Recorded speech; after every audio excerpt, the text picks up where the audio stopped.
Are you satisfied with your understanding of sustainability? If not, like me, imagine a journey together, a pluralistic one, with innovators, startup, academia, NGO, all together looking for solution to the greatest challenge of our time. I'm Samuele Tini, and this is the Sustainability Journey.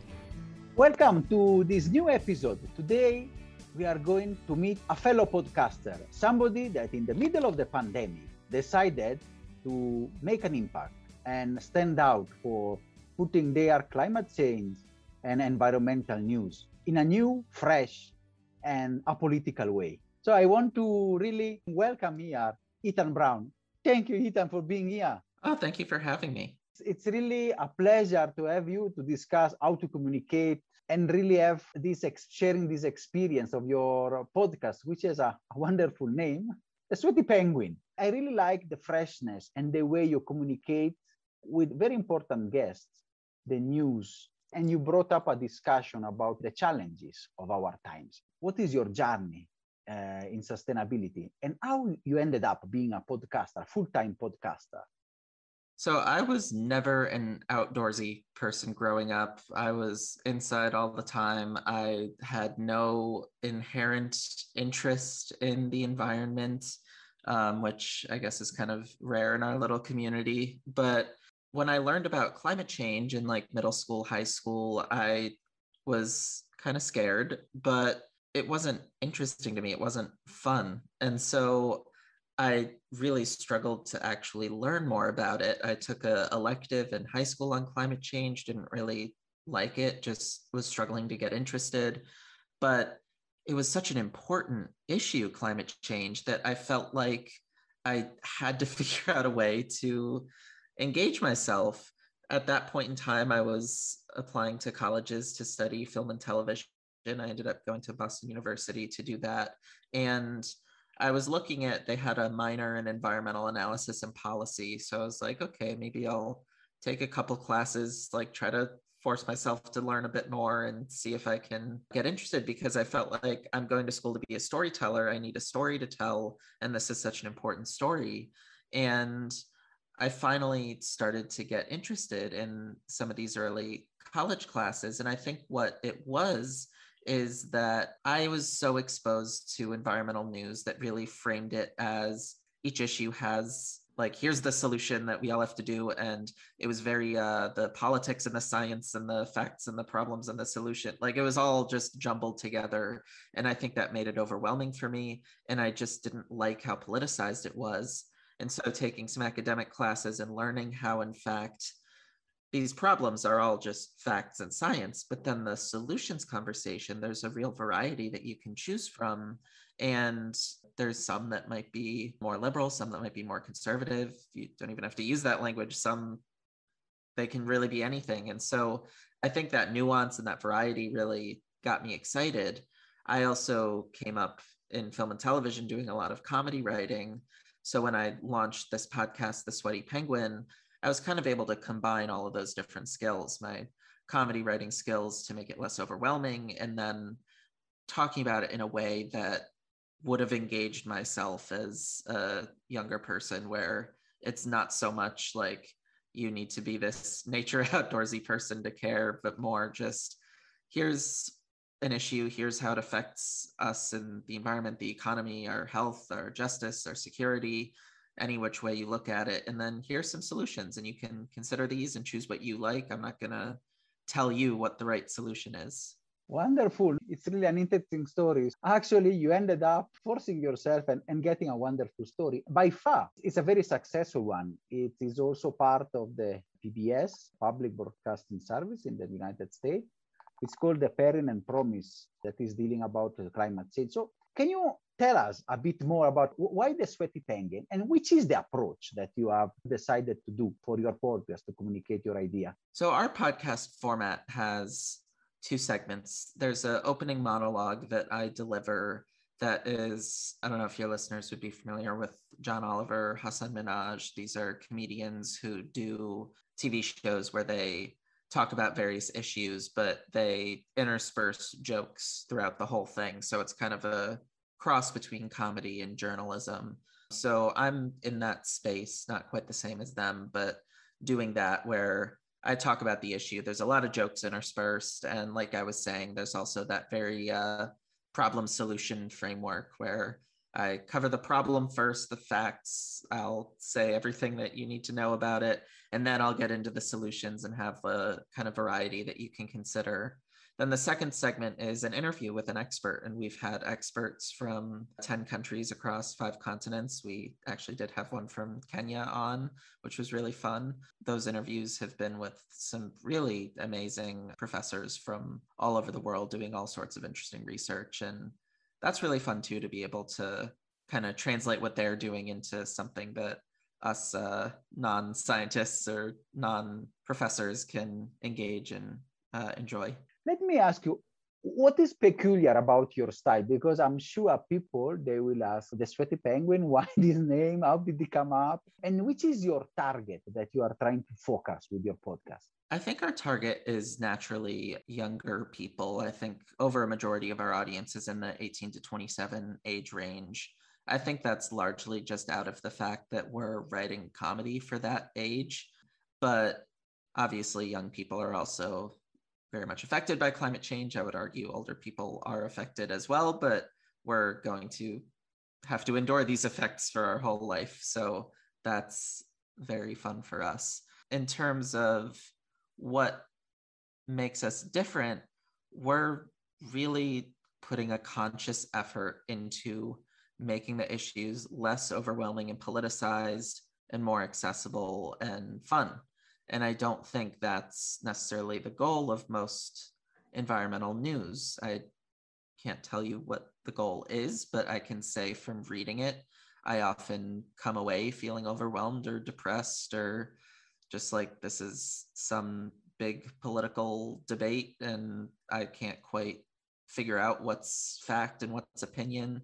And I think there's a lot of people like myself want to kind of have that spelled out for them a little more, be introduced to the issue in a way, not gonna kind of bombard them with politics from the get-go, and just kind of break it down, say, here's the issue, here's what's going on, and then we can get into more of a fun debate later.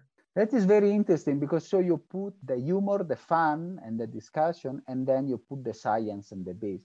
And what you say, the overwhelming, the part that is there about the work and the discussion that you are having, it is bringing to me how you can communicate environmental issue, because you say that the politicization, the debate, and especially I think this one for the audience, I think is peculiar maybe also as well of United States and the context that you are in.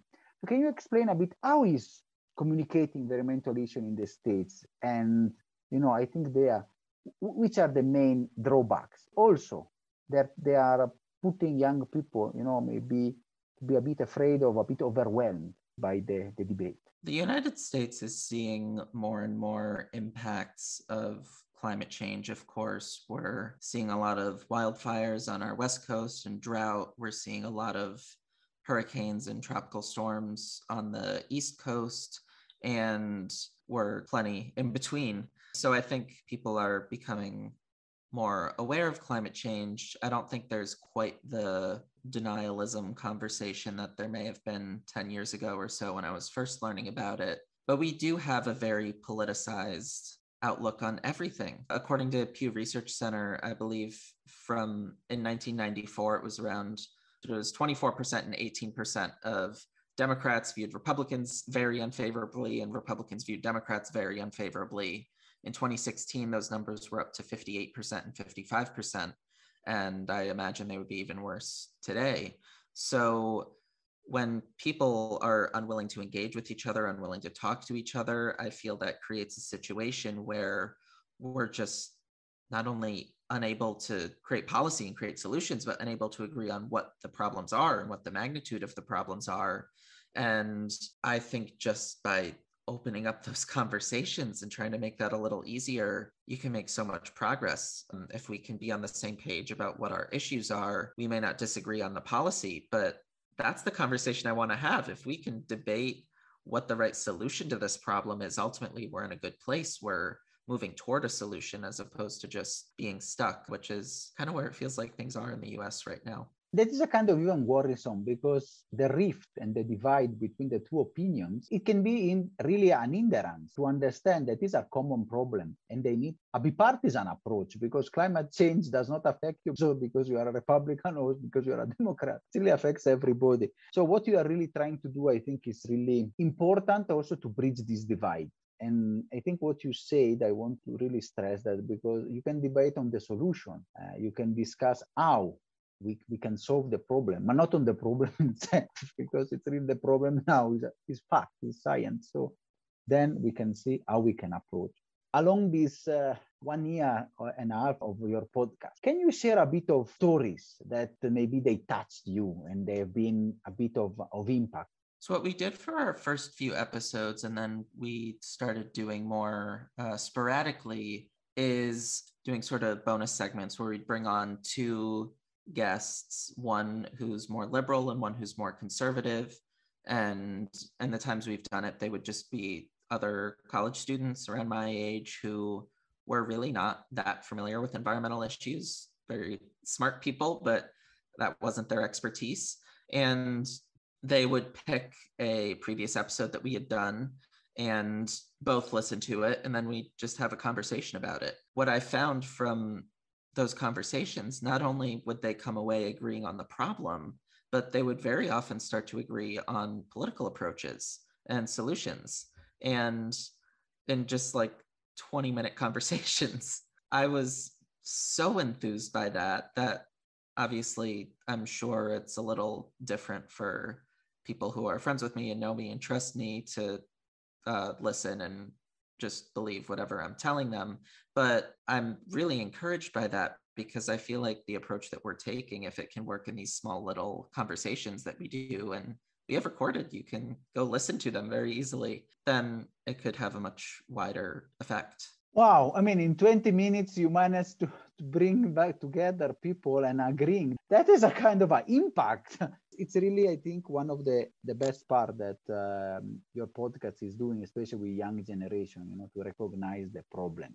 Since you mentioned the episodes, can you share with our audience some episodes that for you, you'll be worth it for somebody that say, hey, I'm tuning in, I'm listening to it and now discussing about the sweetie penguin. Which will you recommend for our audience that they really also impacted you? I'll say we've done a very, very wide range of topics. We go from all different foods to all different animals to aspects of global governance to really all types of energy, types of transportation, every topic you can think of that might relate to the environment, and plenty that you might not have even realized linked to the environment. We just did an episode on influenza, which I had no idea had links to climate change, but it does. In terms of ones I would recommend to a first-time listener, if you want to get started with just something that might hit a little closer to home, our episode on chocolate was a recent one that I found really, really interesting. We talked about the majority of the world's chocolate is grown in Ghana and Cote d'Ivoire. And what's going on is, first off, climate change is affecting chocolate's ability to grow. But at the same time, you have a situation where there's really just three companies that trade chocolate. They'll buy it from the warehouses that get it from the farmers, and then they'll move it through the supply chain. And when there's just three companies, what happens is they can pay whatever they want because who else are you going to sell it to?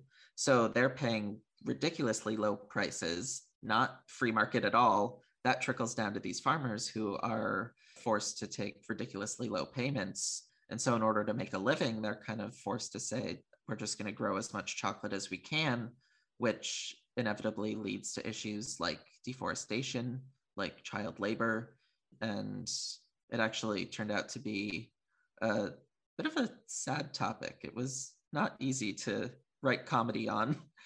We did, but it was very, very interesting and eye-opening. I really liked that episode. In terms of other ones, I think our tropical cyclones episode was really interesting. We talked with Susana Camargo of Columbia University, who was one of the original scientists to figure out the link between climate change and tropical cyclones. back in the mid 2000s. So lots of great episodes to choose from. I'd say pick a topic that interests you and dive right in. I have seen you have wonderful guests. The last one was from Stanford Law, and then you have academic experts, which are really putting science and the facts on the table for people. You know, your podcast, I think, started bootstrapping together, but then I think you, on the way, you got this important endorsement, and you are working together with the PBS, which is in the United States is widely recognized as an institution which for high quality content and especially, you know, and quality. So I want to ask how this changed the way you work, and then how this has also helped you to reach now the height and the thousands of downloads that you have now. Still bootstrapping a little bit. This hasn't covered all of our costs. It's covered a good portion, certainly allowed us to, I like to say now we're treading water as opposed to like just barely holding on for dear life. But I'd really like to be in a place where we're kind of swimming.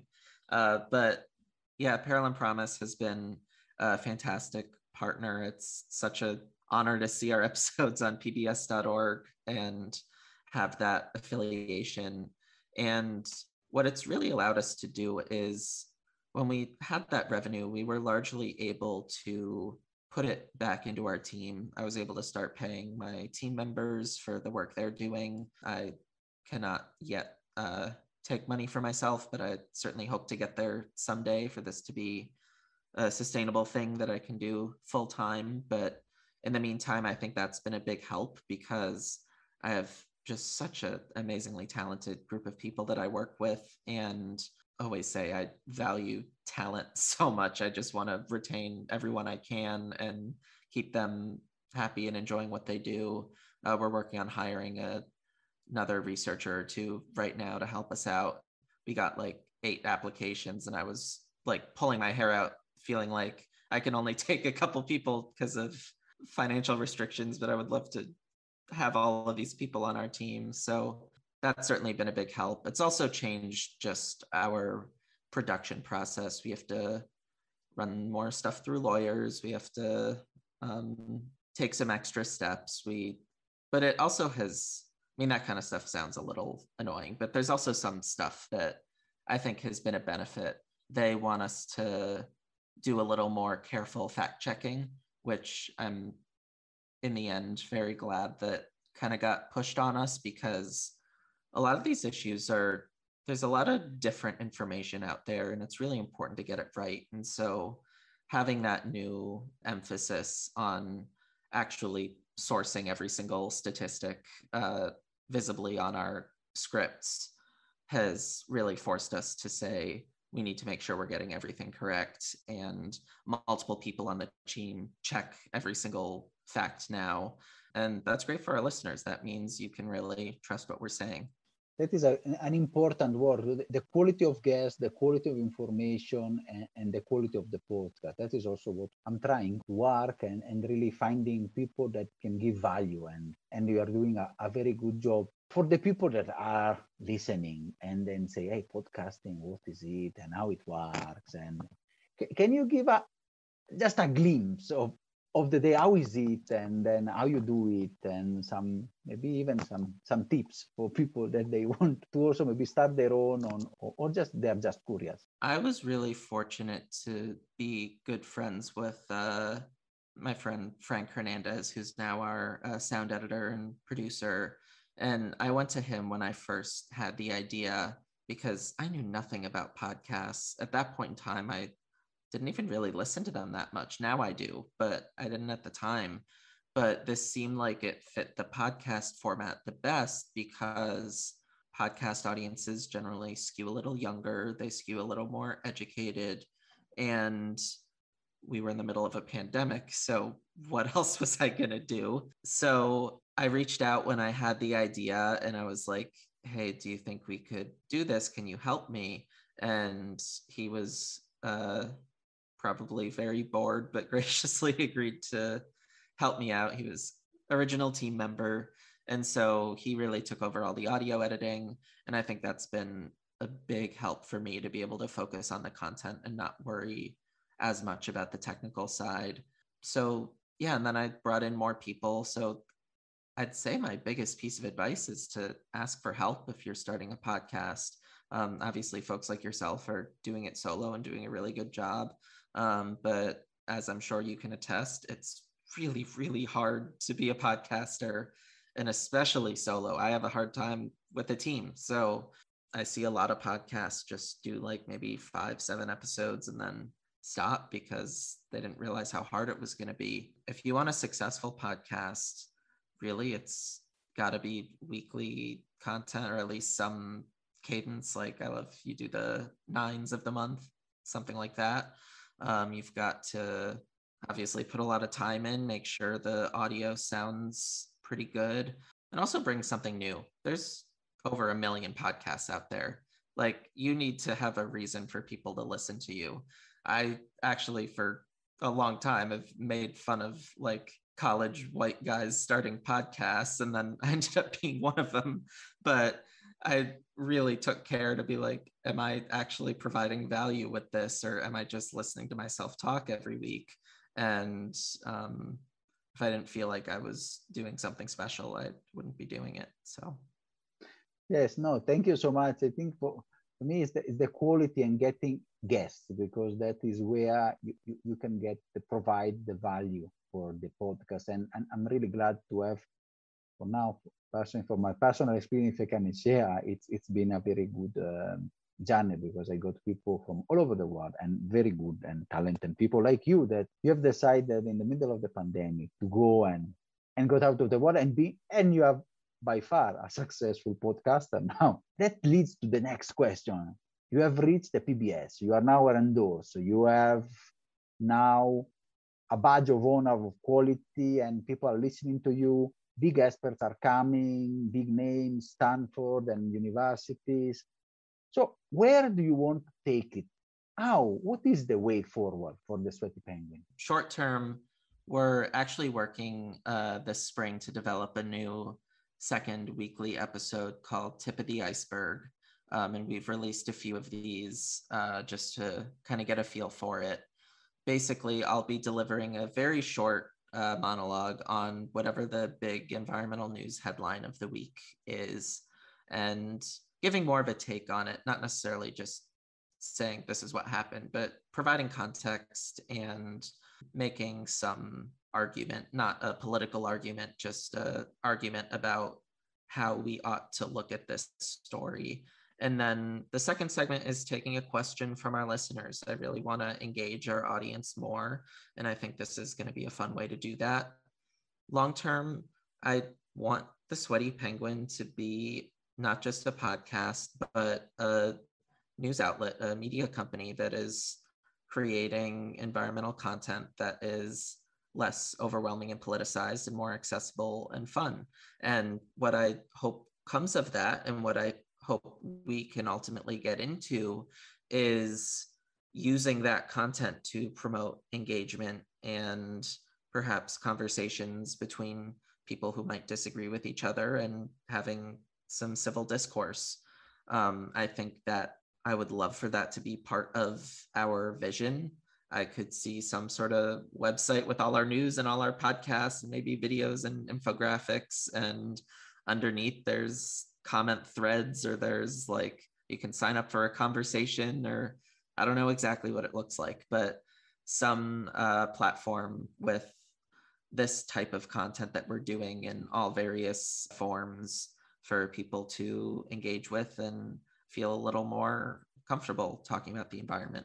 It's really a great plan. I like the engagement with the audience, and it's something that I think is a good recommendation also to try to discuss and see, and to bring forward also the ideas and the discussion, and also the feedback. And I like also the long-term vision, and especially is in line with your objectives to be apolitical and trying to cut through the fog, and then go to the facts and discuss about policy, and bringing together people from all sorts of the spectrum and of the arena, of the political arena and political thinking, and just try, like, hey, what's the job to be done? Let us focus on the job, and we can get forward. I think some of these political debates are really happening in other countries too. So like, I think our podcast is about 2/3 US audience and 1/3 abroad.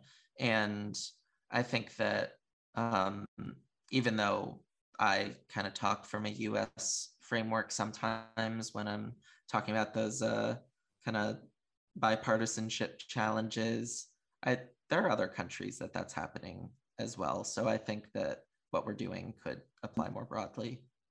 Definitely. I can see it in all over Europe. And I think also from my experience, sometimes the problem can be politicized. And it is good to remove those layers and really look at the facts and the solution to be taken. Ethan, I want to ask you, which is a message, since we are approaching the end of the episode, which is the message that you want to give to our listeners from your experience and from your work? First off, listen to our podcast. It's on any podcast platform, Apple, Spotify, pbs.org, all of that good stuff. You can also send in tip of the iceberg questions. You can do all of that. Second, I think it's really striking to me how environmental issues are not as political as they're made out to be. And we've kind of talked about this, but I think, for example, there's this environment versus economy idea that I think is very popular. And from all the research we do, I just don't find it to be the case. I find the opposite to be true. First off, you think about how a hurricane or a wildfire, or where you are, a cyclone, can cause so much damage, and someone has to pay to clean that up.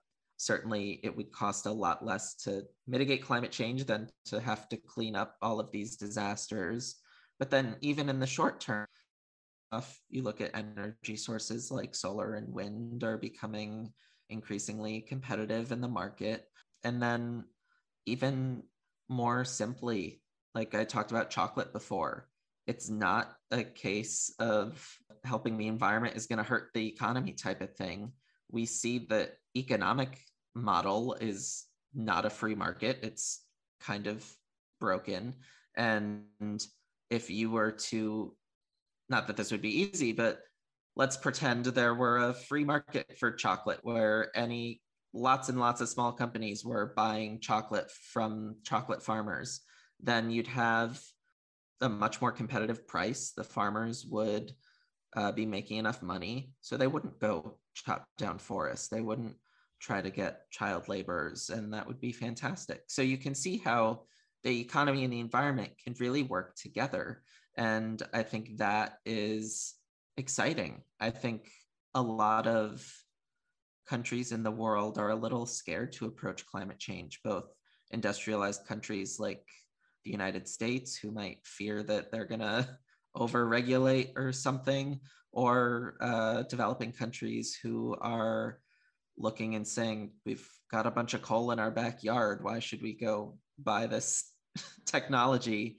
Either way, the environment and the economy can really work together. There's a concept called sustainable development, which I'm sure you're very familiar with, that is all about that. So I think there's those synergies. You can say the same of the environment and health. You can say the same of the environment and social justice, national security, peace, all these different things. Really, it all ties together, and it's not like you're battling one concern versus another concern. You can really integrate them together and solve everything. Thank you, Ethan. It is also part of the mission of this podcast to show, the business case of sustainability. And as you said, this dichotomy that was there, sometimes put very strongly, does not hold even research and discussion. I really have appreciated the episode, and I can also join you saying, jump and also dive and go and visit the Sweetie Penguin, and really appreciate the work and the wonderful episode that you produced so far. I'm really grateful, and thank you for being here with us and sharing your experience and your journey in the sustainability. Oh, thank you so much for having me, and thank you so much for doing what you're doing. It's a great podcast. It's fantastic to be spotlighting people and their journeys, because obviously, like I said, mine was a little bit of a weird one, but it's so great to hear everyone's stories. So keep up the amazing work. Thank you, Ethan. I appreciate a lot. Thank you. Are you satisfied after this wonderful episode? Let's continue together. our sustainability journey.